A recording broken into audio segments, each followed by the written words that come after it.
Howdy, Space Rangers, Captain Phoenix here. Now, for those who don't know, which is most of you, I'm a casual Lord of the Rings fan. I haven't consumed every piece of media the series has provided, but I've seen enough to gain a strong foothold of the franchise. I've watched the movies, shows, and read a couple of the books. I'm even subscribed to Nerd of the Rings, a Lord of the Rings channel whom I highly recommend. He's a great, very chill guy who has a vast knowledge of the Lothier universe and expresses his opinions like a sane person. Honestly, y'all, I would not know as much as I do without him. Go check his stuff out, and yes, I am using clips from his channel. Go check his stuff out, link to him will be in the description below. Anyway, 2 years ago, the Rings of Power TV show came out, and I, liking Lord of the Rings, decided to check it out. As a non-book fan at the time, I found the show to be very average. Not great, but certainly not as abysmal as most declared. I even said as much at the time. However, when looking at other reviews online, I saw it was mostly book fans who are mad at how the show adapted the books and why it failed on all fronts. So, I decided to do some digging on my own. I took it upon myself to read the Silmarillion and understand why people hate the show. And after 2 long years of reading, yes, 2 years, I finally finished the book, and as an official book fan, all I can say is, yes, I understand the hate. I understand the criticism most book fans have towards the show. Not the people complaining about the idea of black dwarves and elves existing. Those guys can go to hell. I'm talking about the talks of lost potential, inconsistencies, and poor casting on some parts. Like seriously, this is what your Sauron looks like? You are my ally. When you tell them that Sauron lives because of you! Nothing against Charlie Vickers, but he just doesn't scream Dark Lord to me. Though he does say elf, which I guess works for Anatar. And don't even get me started on why Amazon thought it was a good idea to make a show based on the Second Age despite not having most of the rights when they have the entire Third Age to play with! However, instead of bashing the show for everything it did wrong, like most fans, and like this video seems so far, I instead want to do something I've always wanted to do on the channel, yet the stars never seem to align, and that is to do a book versus adaptation comparison. I've never done this with other books and movies I've seen before, mostly because A, the books I've read that got adaptations came out long ago and the topic is beyond dead, and B, for superhero stuff, I surprisingly have not read that many comics, but now is my chance. I would like to make this a regular series on the channel as Rings of Power Season 2 airs. Aside from general thoughts, I'm going to cover as many differences and similarities between the book and show as I can. This is just to provide more to the conversation and to help those who are too lazy to read the books themselves, like me. Before we start, keep in mind that I've only read the Silmarillion and will only be referencing that for this series. Any extra information from the other books will come from Nerd of the Rings. I will also not spoil the series for you. I will spoil the episode in question like the first 3 we're talking about, but I'll only relegate book spoilers to said episodes and move week by week along with the show. And lastly, I am not here to bash the series. If you want that, this is not the channel for you. There are like 50 other channels out there doing this very thing. I am here for civil discussions and honest opinions. If I like something the show did or changed from the books, I will voice it without shame. These videos won't be too long as well, as subplots like Rune, the Blue Wizards, and the Half-Woods are not in the book, so I will not be referencing those. Also remember that just because it's inaccurate doesn't mean that it's bad. Some changes can be good. Without further ado, let's get into it.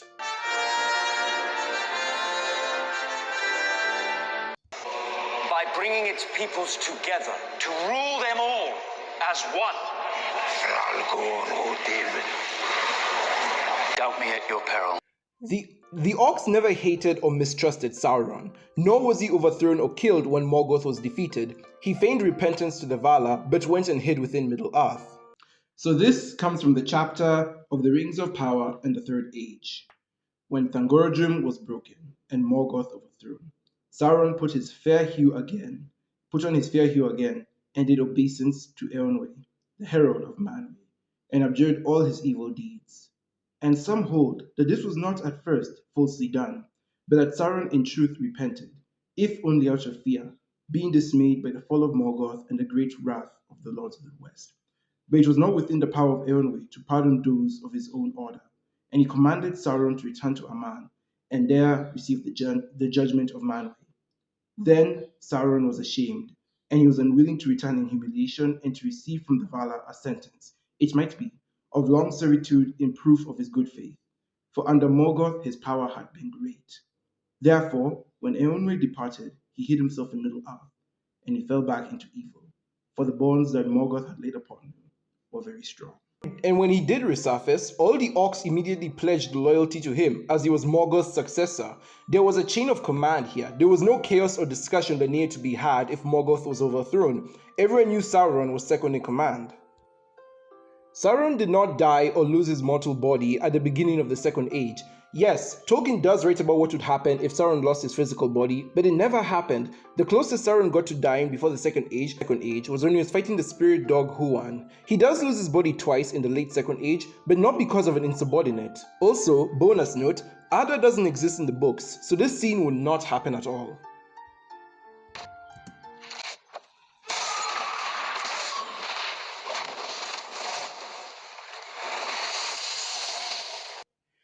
Sauron's death here is cool, but whenever he lost his body in the books, it never caused natural disasters. If anything, it was caused by natural disasters. And then we have symbiote Sauron here. It's never explained in the books how Sauron reforms his body, aside from it taking time, so this is actually fine. Forgiveness. You are alive because you have chosen good. But what of tomorrow? You have to choose it again. And the next day. And the next. Until it becomes a part of your nature. And here's a fun fact, Sauron actually did consider turning good for a bit in the books, so this is accurate. Well, not fully. In the books, he kind of turned to being good out of fear. Here, he just meets an old man. But Sauron, but the whole idea, that just the concept of Sauron turning away from his evil ways was a concept that was played with in the books. Sauron put on his fair hue again, and did obeisance to Eonwë, the herald of Manwë, and abjured all his evil deeds. And some hold that this was not at first falsely done, but that Sauron in truth repented, if only out of fear, being dismayed by the fall of Morgoth and the great wrath of the Lords of the West. Is he? He is not what I thought, which is the reason I did what I did. Why do you plan so to avoid revealing the truth? Now, who is this man? He is no man. To hide his true self. He is Sauron. Galadriel never knew Halbrand/Anatar was Sauron, mostly because Halbrand doesn't exist in the books, but whatever. Though the parts of Elrond, Gil-galad, and Galadriel not trusting him are true, and even if Galadriel knew, it is kind of in character for her to withhold information if it paints her in a bad light or incriminates her. Galadriel was actually kind of a gossip queen in the book. This comes from the chapter of the Noldor in Beleriand, so very early on in Galadriel's story. This is after the trees died, but just kind of like when she was settling into Middle-earth. And then where is it? Here we go. And at times, Melian and Galadriel would speak together of Valinor and the bliss of old. But beyond the dark hour of the death of the trees, Galadriel would not go, but ever fell silent. And on a time, Melian said, "There is some woe that lies upon you and your kin, that I can see in you, but all else is hidden from me. From by no vision or thought can I perceive anything that has passed or passes in the west." And then a paragraph later, Galadriel answers, "For that woe is in the past," says Galadriel, "and I'll take what joy is here left, untroubled by memory. And maybe there is woe enough yet to come, though still hope may seem bright." So of course, she's withholding information because she knows she's going to be cooked. And we see this later on happening after Galadriel refuses to talk about the slaying, or the kin slaying. So let's just move on to there. Then Galadriel spoke to Melian of the Silmarils, and of the slaying of King Finwë at Fominus. But still she said no word of the oath, nor of the kinslaying, nor of the burning of the ships at Losgar. But Melian said, "Now much you tell me, and yet more I perceive. A darkness you would cast over the long road from Tirion, but I see evil there, which Thingol would learn from his guidance. Maybe," said Galadriel, "but not of me." And Melian spoke then no more of these matters with Galadriel. So as we can see, even in the books, even when she was relatively young for an elf, she's still kind of human, guys. I don't know where these Lotia fans are coming from, saying, "Oh, Galadriel is like this symbol of perfection. She would never lie." No, she has lied, or at the very least, she's withheld information, which is basically a step above lying. So Is it a book inaccuracy? Is the book accuracy that Galadriel will not tell these others of Sauron? It kind of depends on how you're looking at it. It is in character for her to withhold information if it is going to like damn her. But on the other hand, this is like the second most evil guy in all of Middle Earth, so you think she'll like let them know sooner. I don't know. Depends on how you look at it. Like, What he said, Lord Father, Sauron could never return, could he? No. Sauron is dead. again, the orcs were loyal to Sauron. They didn't have much depth in the books. Also, Sauron is a Maya. In the books, Maya, like Sauron, Istari, like Gandalf, and Ainur, like Morgoth, are specifically and numerously stated to be unkillable. Unless severely weakened like he was with the One Ring, Sauron could always return. Elrond was never on the run in the books. He and Gil-galad were the best of friends. While the War of Wrath did cause the oceans to rise up over much of Beleriand, there is no mention of a deep chasm, the deepest of deep, in the books, so that's just a show-only creation.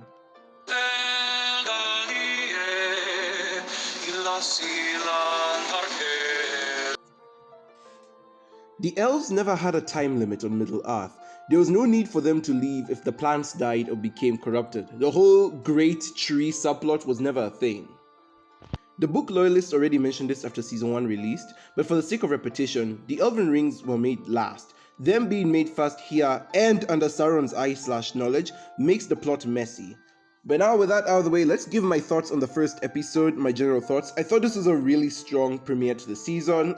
Much like Season 1, I think it set up a lot of really good ground for the rest of the season to try and walk over. And I hope, unlike Season 1, it's not as much of a slow burn. Season 1 was really, really slow and was kind of dragging its feet all over the place. I hope this season does pick up a lot of the pace. And with the first 3 episodes, that does seem to be the case. The pacing is a lot better this time around. I like how we get to see a lot more of Sauron's backstory. Well, I could say quote-unquote backstory, just more of like how he ended up in this position, and a bit more of his power, a bit more of the sinister, cunning man he is. Cunning spirit he is? Question mark? But yeah, a bit more of the cunning character he is and how he's slowly gonna claw his way to power. It also shows his incredible patience, something that the books also just highlight a lot. Sauron could be inactive for thousands of years, but he is never gonna give up. Bro will keep coming back, and I really love how this episode shows that.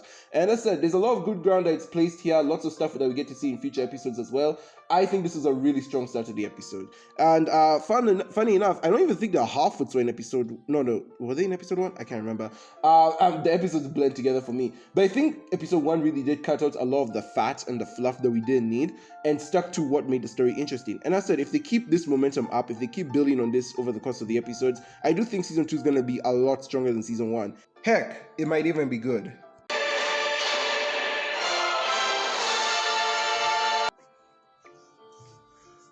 Alrighty then, episode 2. This episode is mostly focused on the dwarves, who are not talked about much in the Second Age in the Silmarillion. As such, I can't give any commentary here on them. So yeah, it's gonna be a very, very shorter, it's gonna be a much shorter episode.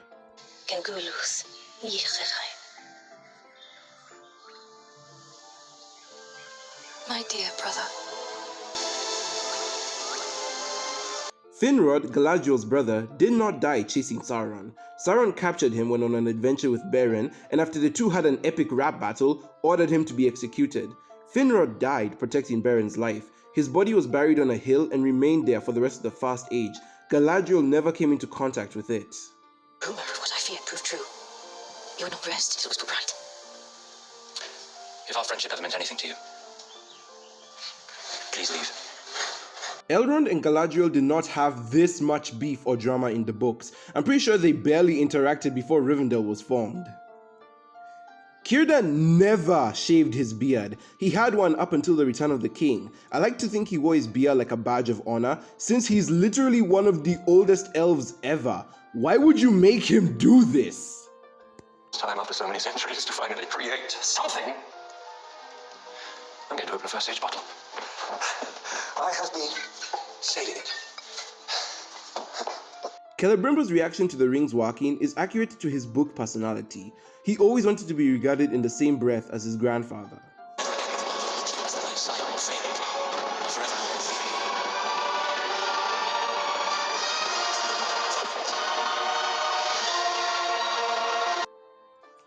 Even though I don't think Charlie Vickers is a great Dark Lord, he does play the role of a deceiver amazingly. The explanation for how the elves accept Anatar from Halbrand is honestly really well done in this version. Anatar.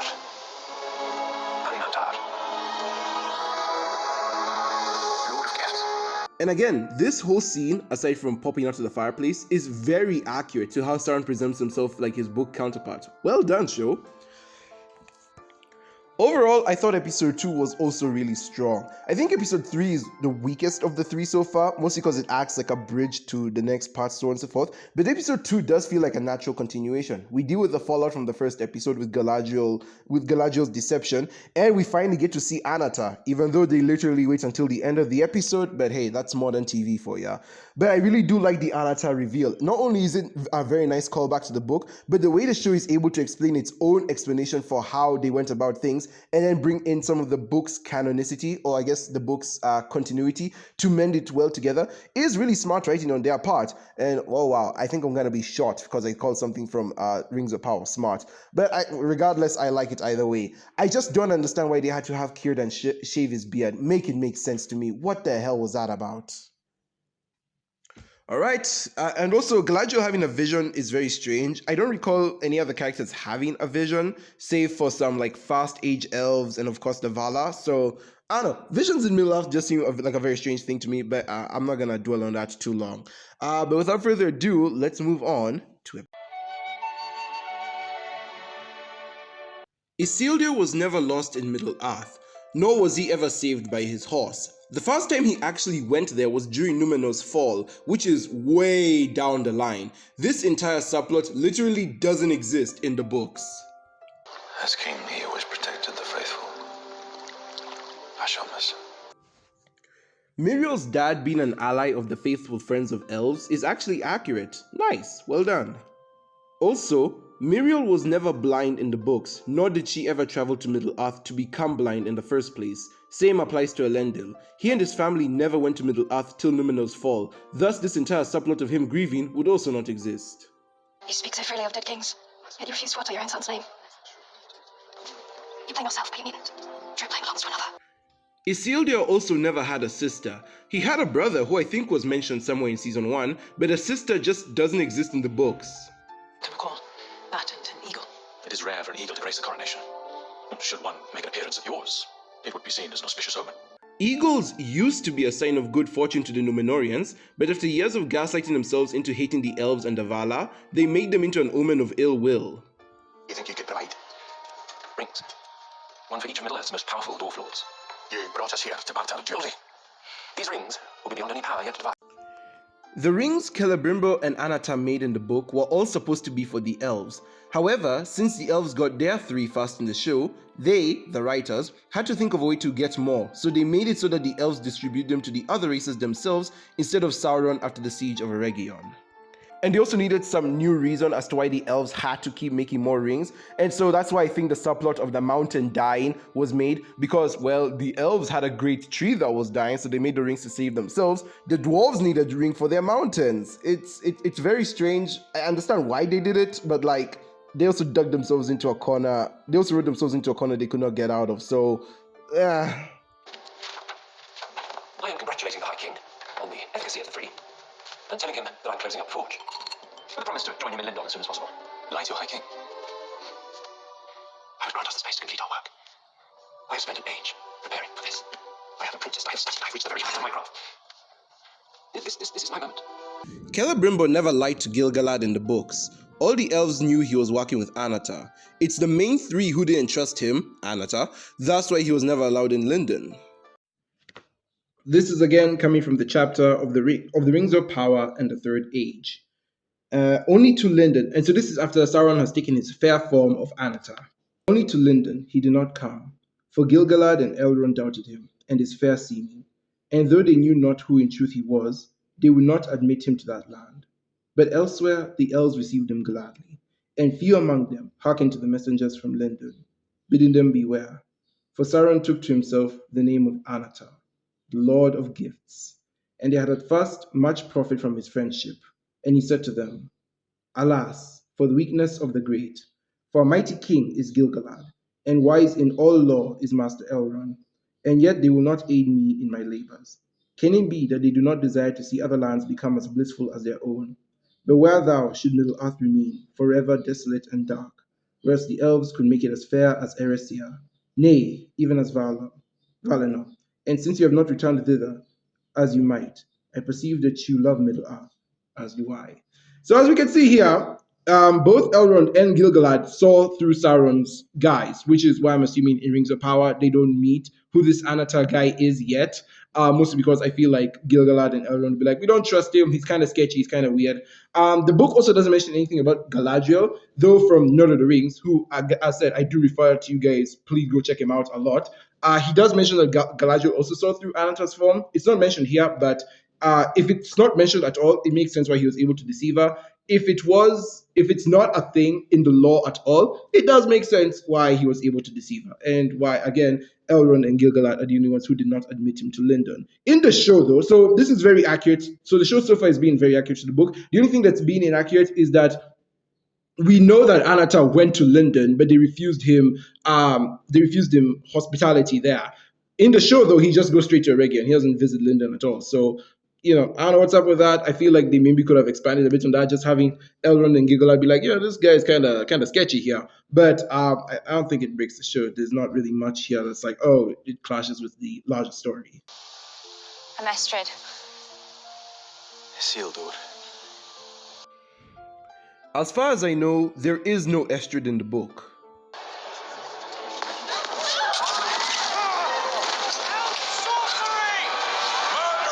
There is no record of the Palantiri blowing away people in the Silmarillion.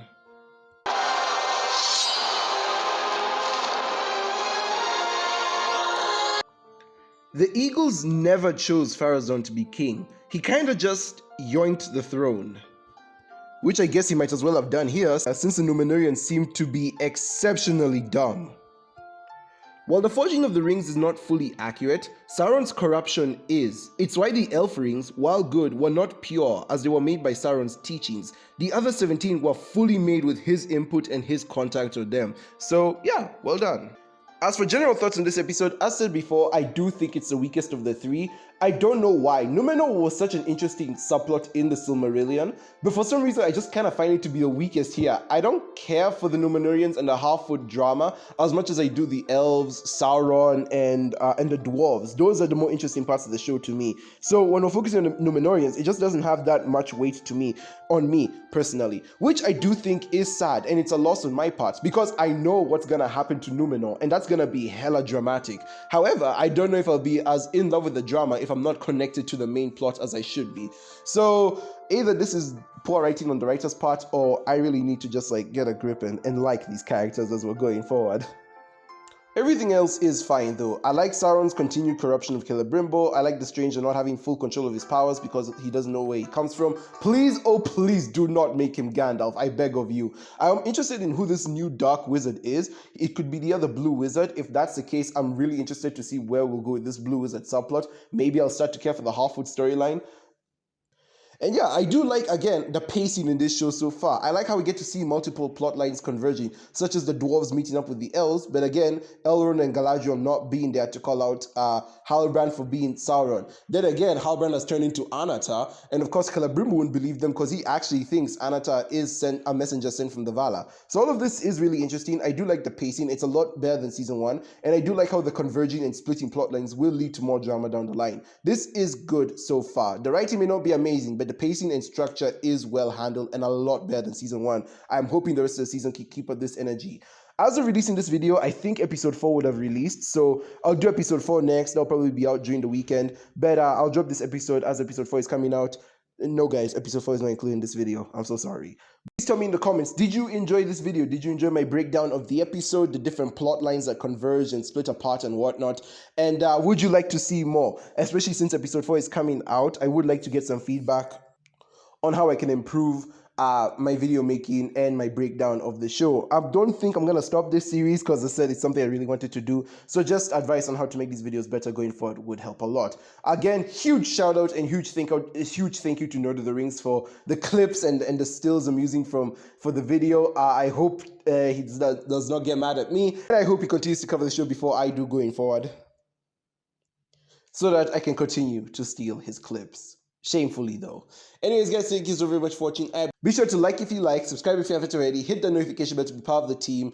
And with that, I've been Captain Phoenix and I will see you in another universe. Goodbye my Rangers.